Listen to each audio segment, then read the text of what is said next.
All right, upstroke time. This one is a big pain in the butt to make sure you're not drifting into the oncoming downbeat. So here we go. 1, 2, 3, 4. 1. You know what? I'm gonna put on the accent. Okay, here we go. 1, 2, 3, 4. 1.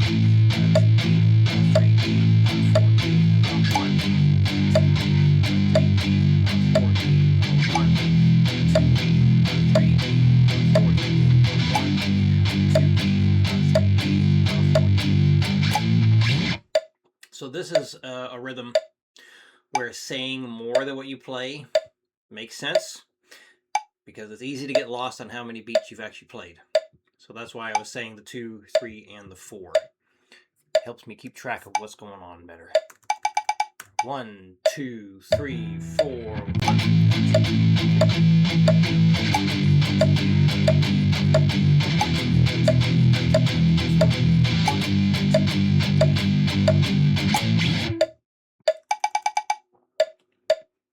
1, 2, 3, 4.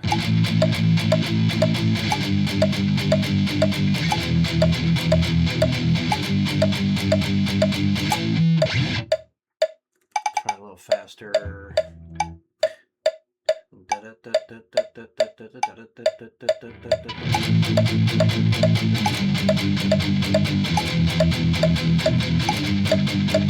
No, I drifted. 1, 2, 1, 2, 3, 4.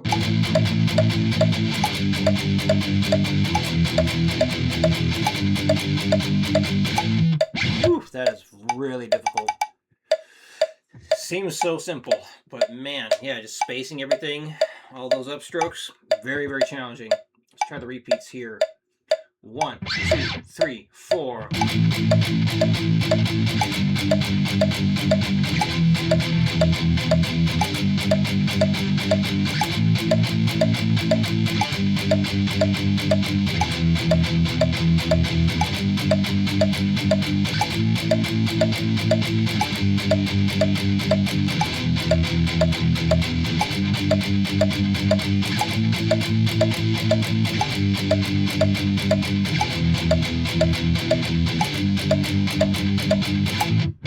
Good God. Okay. The bends. Okay, so this one is slightly cut off. There. All right, so you bend up, and you really want to listen to the notes come together.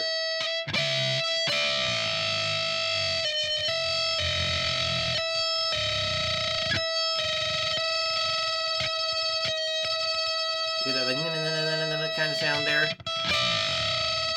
You know it's getting close to being the same pitch when that thing that sound levels out. So yeah, you bend it up nice, slow enough so you can hear it come together.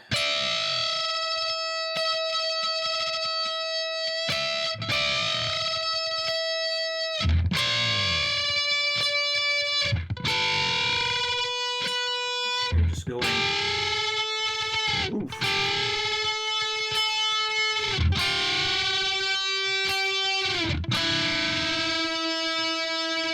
Too far. And then same fingers for the top 2 strings, just a bit bigger stretch.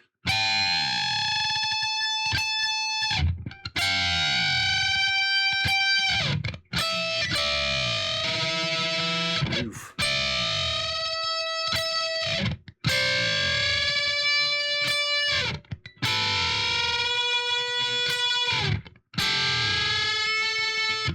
And yes, you can use the pinky if that helps out, but it feels so foreign. But that does make it easier.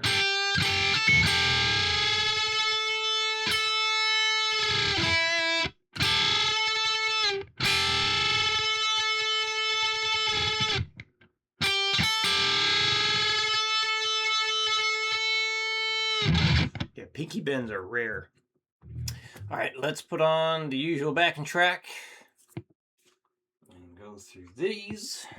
Yeah, so with the tremolo, I'm gonna have to do that compensation thing to try and make sure the note stays in pitch. Because one thing to do this on its own, but playing along with the track, trying to make sure that note stays that note. Yeah, gotta. It's a little bit different.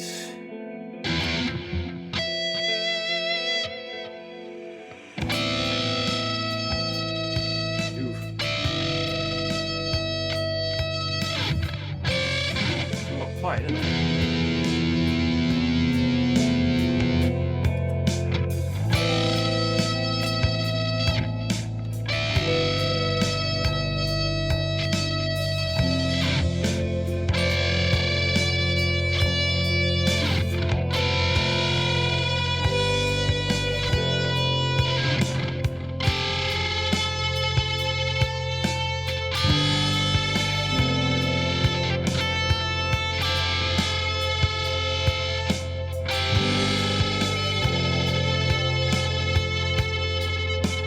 Yeah, it's tough to keep that damn note there. Play out the tremolo.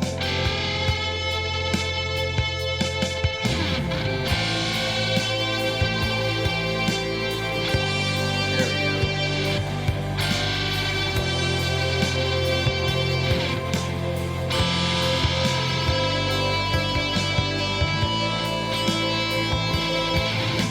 One second. Jack on this one always caused me issues.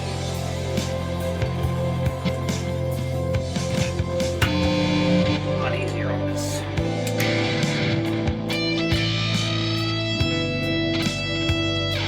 Tremendously easier.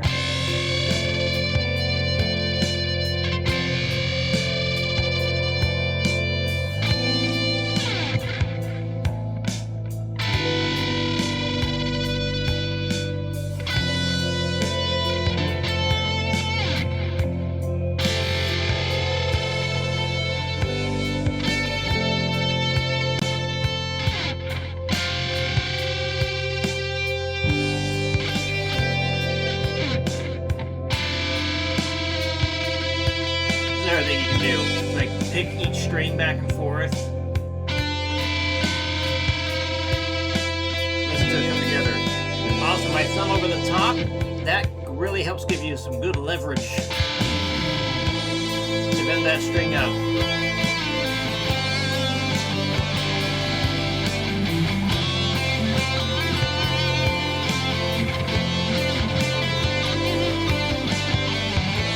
Anyway, this will really make your fingers sore too. Good Lord. Top two strings.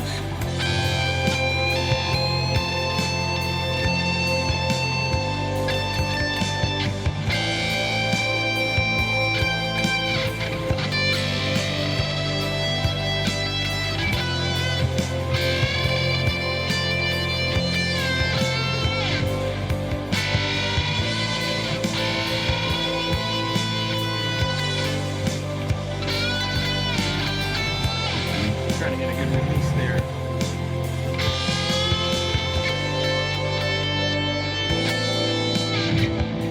Now, when you're doing solos, you're just improvising, sometimes it sounds better to not have the note go exactly the same.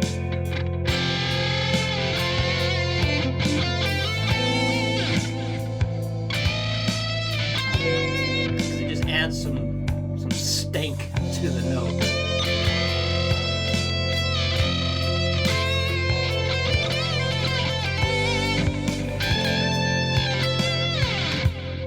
But it's good to practice it, trying to make it the exact same pitch so you practice control over it. Okay, now this one. This goes down a fair amount. Let's change the way this looks. So I would do the practice of these bends with your the guitar you had yesterday, the one that does not have the tremolo system. This makes it way easier to keep these things in pitch. So you're not having to bend the string that your index finger is holding. It's just such a pain in the butt. Yeah, so with this, it's taking the same idea. So you got to have your both fingers down in advance for this. So it's saying that you pick, then you bend up, then you pick what's on the B string, pick the note that's still being bent, release, pull off. Pick, bend, pick, release, pull off. 1 and a 2 and a 3 and a 4 and a 1 and a 2 and a 3, 4. Then you move down. 1 and a 2 and a 3 and a 4 and a 1 and a 2 and a... So yes, that is pulling off to the 14. When I put these together, I wanted it to be, you know, staying in key. Like following what can be done in key. And so doing, I think I did all pentatonic type stuff in this. It's been a while since I've looked at this thing. So let's find out. So yeah, once you do the second line there, you are pulling off to the 14. So you need to keep adjusting your hand, adjusting your fingers to be able to pull off to the right thing.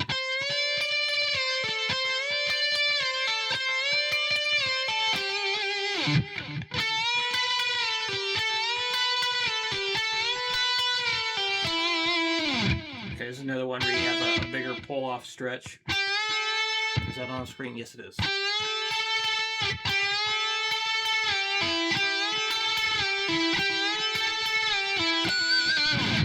And then we go to the high E string next, and we're going to climb up. So we were working down, now we're working our way up.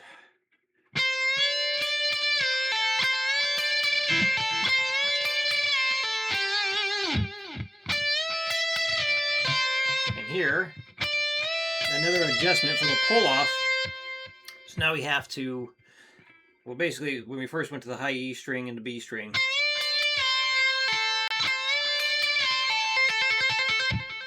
the hand basically stays in that same position. It's like 10th fret for the index finger for both parts. Then here, yeah, I am sick with that pentatonic. We gotta move the index finger up, so now you can pull off to the 13, and then move it back so you can fret the 12. And then we got 18 and 15.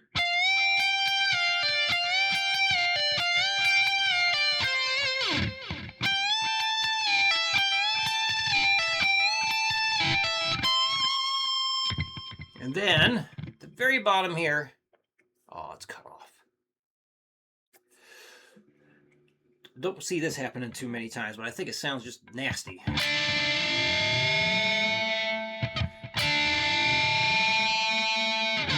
So you're gonna bar the 17s with your index finger and bend the G string with your middle two fingers. That's a great way to add like a really big nasty sounding bend to your solos. All right, let's play that jack. Such a shame. I really need to take this in to get fixed.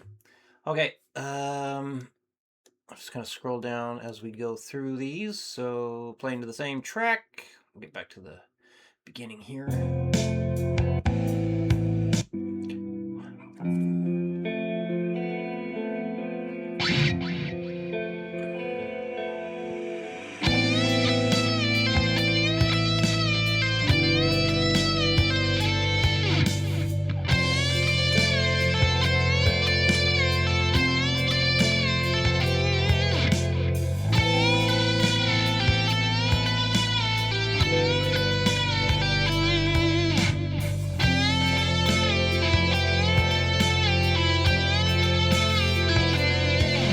It's not 100% pentatonic because I am playing that B note, but it is heavily pentatonic based.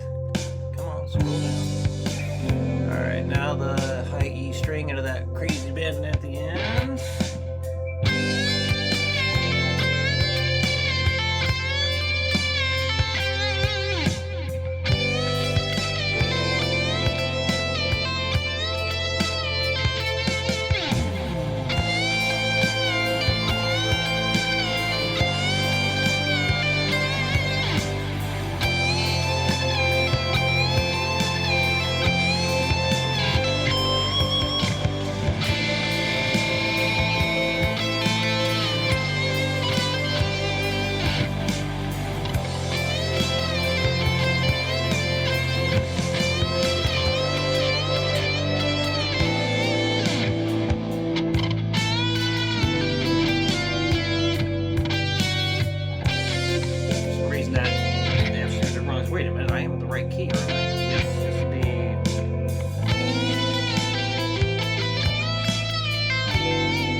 feel more comfortable with that technique, just added in some improvisation, and there we go.